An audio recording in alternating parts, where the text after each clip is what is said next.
사도신경하심으로 우리의 신앙을 하나님 앞에 고백합니다.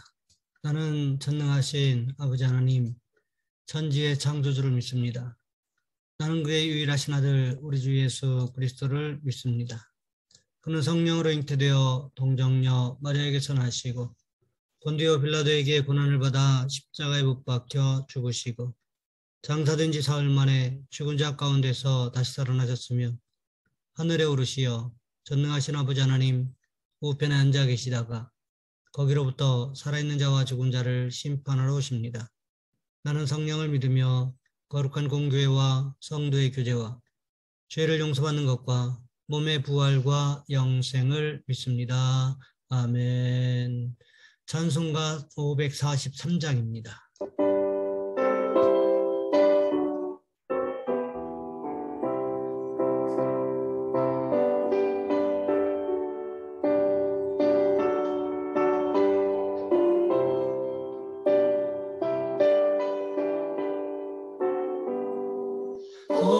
어려운 일 당할 때 나의 믿음 서그나 의지하는 내 주를 더욱 의지합니다.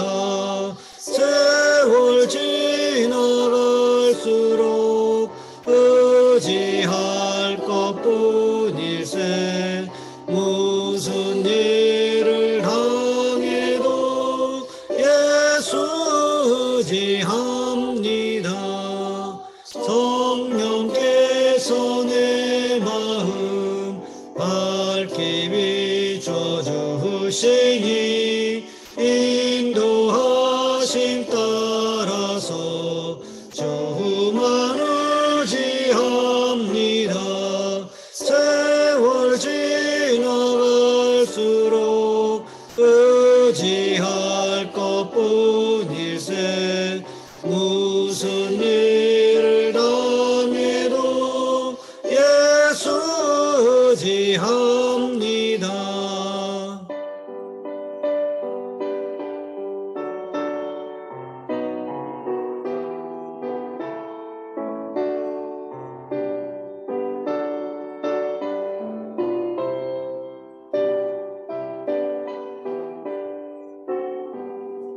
밝을 때의 노래와 어두울 때의 기도로 위태할 때 도움을 주께 간구합니다. 세월 지나갈수록 의지할 것뿐일세. 무슨 일을 당해도 예수 의지합니다. 생명 있을 동안에 예수 의지합니다.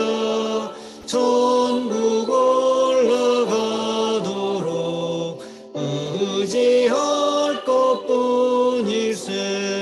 세월 지나갈수록 의지할 것뿐일세. 무슨 일을 당해도 예수 의지합니다. 오늘 말씀 열왕기하 23장에서 보겠습니다. 열왕기하 23장 21절로 23절까지 말씀입니다. 제가 가진 성경은 구약 성경 603쪽에 있습니다. 제가 봉독해 드립니다. 왕이 뭇 백성에게 명령하여 이르되 이 언약책에 기록된 대로 너희의 하나님 여호와를 위하여 유월절을 지키라 하매 사사가 이스라엘을 다스리던 시대부터 이스라엘 여러 왕의 시대와 유다 여러 왕의 시대에 이렇게 유월절을 지킨 일이 없었더니 요시야 왕 18째 해에 예루살렘에서 여호와 앞에 이 유월절을 지켰더라. 아멘. 오늘 본문의 말씀을 가지고 올바른 예배라는 제목으로 함께 말씀을 살펴보겠습니다. 한국에 처음 테니스를 소개했을 때의 일화입니다. 서양 선교사들이 YMCA를 통해서 테니스를 소개하고자 했습니다. 이를 통해서 관리와 양반들이 관심을 가지고 자신들을 도와주고 또 국민들이 건강하게 되기를 바랬습니다. 양반과 관리들을 초대하고 선수들이 시범을 보이며 열심히 경기를 펼쳤습니다. 그리고 선수들은 땀을 많이 흘리며 신나게 운동했습니다.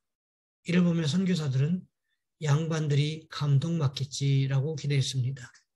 그리고 물었습니다. 어떠십니까? 참 신나죠? 하지만 양반들은 이렇게 말했습니다. 서양인들은 똑똑하다고 하더니 아닌가 보고 뭐하러 저렇게 땀 흘리면서 뛰어다니요? 아래 것을 시키면 되지. 쯧쯧. 참여하지 않으면 모릅니다. 직접 뛰어보지 않으면 모릅니다. 예배도 마찬가지입니다. 아무리 좋은 예배가 있어도 구경만 하면 모릅니다. 그것은 관람이지 예배가 아닙니다. 다윗이 이렇게 구경만 하는 예배를 만들었기 때문에 하나님께서 기뻐하지 않으셨습니다. 여러분은 어떤 예배를 드리십니까? 살아있는 나의 마음을 드린 진정한 예배를 드리는 모습이 있기를 원합니다. 오늘 본문에 보시면 요시야가 종교개혁, 즉 우상숭배자들에 대한 심판을 마무리한 것을 볼 수가 있습니다. 요시야가 드디어 예루살렘으로 돌아왔습니다. 예루살렘으로 돌아온 요시야가 무엇을 명령했습니까? 오늘 본문 21절 말씀해 보시면 이렇게 기록하고 있습니다. 왕이 묻 백성에게 명령하여 이르되 이 언약책에 기록된 대로 너희의 하나님 여호와를 위하여 유월절을 지키라 하며 요시야가 어떻게 명령했습니까? 성전을 수리하다가 발견한 언약책, 즉 율법책에 기록된 대로 하나님 여호와를 위하여 유월절을 지키라고 명령했다는 거지요.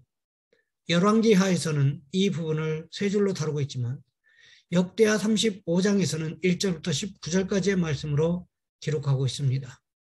역대하 35장 1절 말씀을 보시면 이렇게 기록하고 있습니다. 요시야가 예루살렘에서 여호와께 유월절을 지켜 첫째 달 14째 날에 유월절 어린 양을 잡으니라. 요시야 왕 때에 비로소 하나님 앞에 유월절 예배를 드리기 시작했다고 성경이 기록하고 있다는 거지요. 그렇다면 요시야는 무엇을 따라 유월절을 준비하라고 했습니까? 오늘 본문에 보시면 언약책이라고 기록하고 있고 역대하 35장 6절 말씀에 보시면 여호와께서 모세를 통하여 전하신 말씀을 따라 행하라 라고 기록하고 있습니다. 두 가지 말씀이 같은 의미라는 거지요. 그렇다면 유월절의 규모가 어느 정도였을까요? 역대하 35장 7절부터 9절까지 말씀해 보시면 이렇게 기록하고 있습니다. 요시야가 그 모인 모든 일을 위하여 백성들에게 자기의 소유 양떼 중에서 어린 양과 어린 염소 3만 마리와 수소 3천 마리를 내어 유월절 제물로 주매 방백들도 즐거이 희생을 드려 백성과 제사장들과 레위 사람들에게 주었고 하나님의 전을 주장하는 자 hil기야와 스가랴와 여히엘은 제사장들에게 양 2,600마리와 수소 300마리를 유월절 제물로 주었고 또 레위 사람들의 우두머리들 곧 고나냐와 그의 형제 스마야와 느다넬과 또 하사비야와 여히엘과 요사밧은 양 5,000마리와 수소 500마리를 레위 사람들에게 유월절 제물로 주었더라. 유월절에 하나님 앞에 제물로 드린 양이 어마어마한 수준입니다. 어린 양과 어린 염소 3만 마리, 수소 3천 마리를 유월절 제물로 요시야 왕이 드렸습니다. 그러자 방백들이 어떻게 했습니까? 기쁨으로 하나님 앞에 제물을 드렸다는 것입니다. 그뿐만이 아니지요. 하나님의 전을 주장하는 hil기야와 스가랴와 여히엘은 양 2,600마리, 수소 300마리를 유월절 제물로 드렸다고 기록하고 있습니다. 또 레위 사람들의 우두머리들이 양 5,000마리, 수소 500마리를 유월절 제물로 드렸다고 기록하고 있다는 거지요. 유월절 예배를 민족적인 절기로 축제로 하나님 앞에 드렸음을 성경이 기록하고 있다는 거지요. 그런데 이 유월절 예배에 대해서 성경이 어떻게 기록하고 있습니까? 오늘 보면 22절과 23절 말씀해 보시면 이렇게 기록하고 있습니다. 사사가 이스라엘을 다스리던 시대부터 이스라엘 여러 왕의 시대와 유다 여러 왕의 시대에 이렇게 유월절을 지킨 일이 없었더니 요시야 왕 18째 해에 예루살렘에서 여호와 앞에 이 유월절을 지켰더라. 그렇다면 오늘 보면 22절 말씀에서 기록한 사사가 이스라엘을 다스리던 시대는 언제였을까요? 역대하 35장 18절과 19절 말씀해 보시면 이렇게 기록하고 있습니다. 선지자 사무엘 이후로 이스라엘 가운데서 유월절을 이같이 지키지 못하였고 이스라엘 모든 왕들도 요시야가 제사장들과 레위 사람들과 모인 온 유다와 이스라엘 무리와 예루살렘 주민과 함께 지킨 것처럼은 유월절을 지키지 못하였더라. 요시아가 왕위에 있은 지 18제의 이 유월절을 지켰더라. 그렇다면 오늘 본문의 말씀과 역대하 35장의 말씀을 종합해 보면 사사시대의 마지막 사사가 누구라고 말씀하고 있습니까? 바로 사무엘 선지자였다고 성경이 기록하고 있다는 거지요. 사무엘 선지자 때까지는 모세오경의 율법책이 기록된 대로 유월절 절기 예배를 하나님께 드렸는데 그 이후에 어떤 왕들조차도 심지어 다윗 왕조차도 요시아 왕처럼 제사장들과 레위 사람들 온 유다와 이스라엘 무리와 예루살렘 사람들을 불러 모아서 지키지 못했음을 성경은 기록하고 있다는 거지요. 그렇기 때문에 요시아가 대단하다고 하는 이유가 바로 여기에 있는 것입니다. 우상을 제거하는 것 많은 왕들이 했었습니다. 하지만 우상의 산당을 제거하는 것 그것은 요시아만이 했던 일이었습니다. 하지만 중요한 것은 무엇일까요?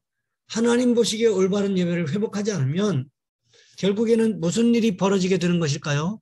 다시 우상 숭배에 빠질 수밖에 없게 된다는 것입니다. 엘리야 선지자의 시대에 갈멜산에서 850대 1의 전쟁이 벌어졌지요. 그 사건을 통해서 엘리야 선지자가 기도로 하늘에서 불을 끌어내리는 기적이 있었지요. 그랬으면 우리 생각엔 어떻습니까? 다시는 우상 숭배하지 않고 하나님을 섬겨야 맞지 않겠습니까? 더군다나 기드론 시내에서 바알과 아세라 선지자를 모두 죽였으니 이제는 하나님만 섬기겠지라고 생각했는데 그 생각대로 되었습니까? 그렇지 않지요. 이스라엘 백성들이 결국 다시금 우상 숭배의 길로 걸어가고 말았다는 것입니다. 왜요?